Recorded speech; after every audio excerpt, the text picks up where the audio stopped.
Un des aspects dominants du combat spirituel est la lutte au plan des pensées. Lutter signifie souvent opposer à des pensées qui proviennent de notre propre esprit ou bien de la mentalité qui nous entoure ou bien encore parfois de l'ennemi, peu importe leur origine, et qui nous portent au trouble, à la crainte, au découragement, des pensées qui peuvent nous réconforter et nous rétablir dans la paix.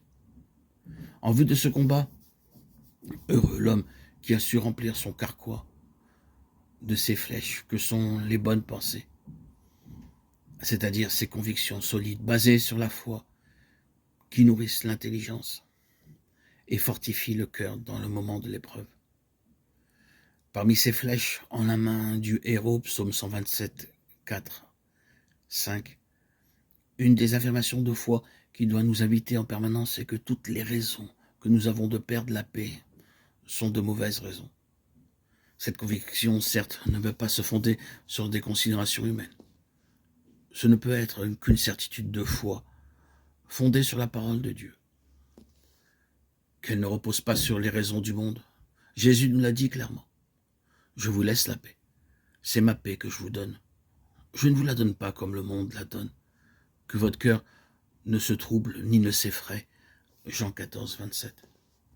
Si nous cherchons la paix, comme le monde la donne, si nous attendons notre paix des raisons du monde, des motivations pour lesquelles, selon la mentalité courante qui nous entoure, on peut être en paix, parce que tout va bien, que nous n'avons pas de contrariété, que nos désirs sont pleinement satisfaits, il est sûr que nous ne serons jamais en paix, ou que notre paix sera extrêmement fragile et de courte durée.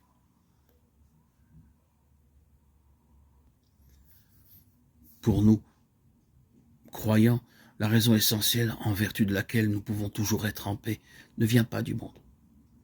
Mon royaume n'est pas de ce monde. Jean 18, 36. Elle vient de la confiance en la parole de Jésus.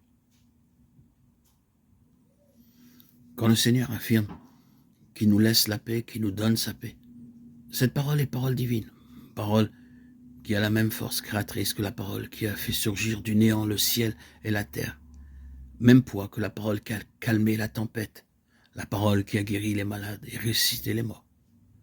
Puisque Jésus nous déclare, et par 2 fois, qu'il nous donne sa paix, nous croyons que cette paix n'est jamais retirée. Les dons de Dieu sont sans repentance. Romains 11, 29. C'est nous qui ne savons pas toujours les accueillir ou les conserver, parce que bien souvent, nous manquons de foi. Je vous ai dit cela pour qu'en moi, vous ayez la paix. Dans le monde, vous aurez à souffrir, mais courage. Moi, j'ai vaincu le monde. Jean 16, 33.